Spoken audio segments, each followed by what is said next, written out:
New rocket attacks hit Israeli communities throughout Monday, causing casualties, as death toll was tallied in southern towns.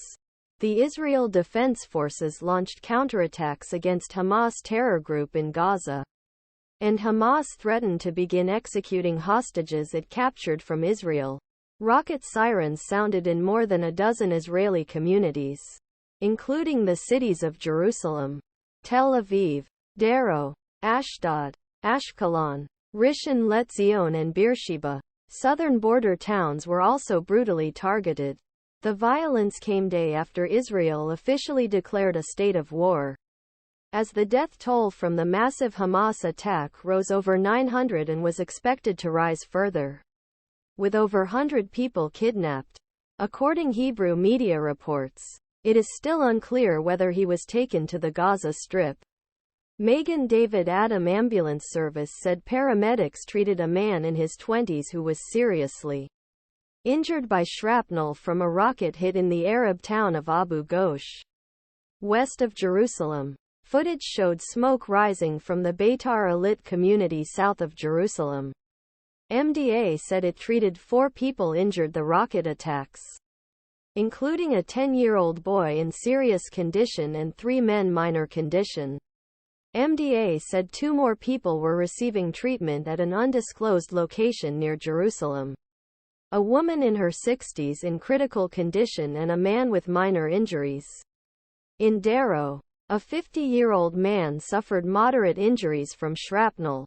The IDF's Home Front Command issued instructions telling Israelis to stock up on food and water for at least 72 hours with war on the horizon.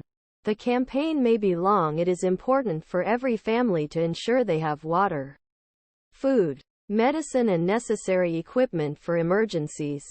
Statement said, advising people to examine where nearest shelters or make sure they have necessary locations, a clear path to it. The military was quick to point out that the instructions were not new and had always been in effect. Meanwhile, according Gaza's Shahab news outlet, a spokesman for Hamas Izz al-Din al-Qassam brigades said Hamas is threatening to start executing hostages in response Israeli attacks on Gaza without warning.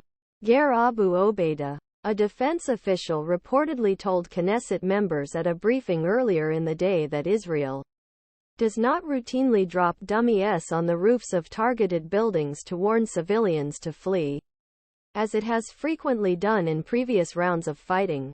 The Eshkol Regional Council published a list identifying 47 people killed in 16 towns and kibbutzim. The list included 10 people living in the small Holit kibbutz, which is home to about 200 people. On the 300-person kibbutz of Kisufim, 8 deaths were recorded, including 3 from the Zak family. These are individuals whose families have been notified and their names have been cleared for publication. The council said in a statement, approximately 15,000 people live in Eshkol. Police have named 2 more police officers killed during with Hamas terrorists.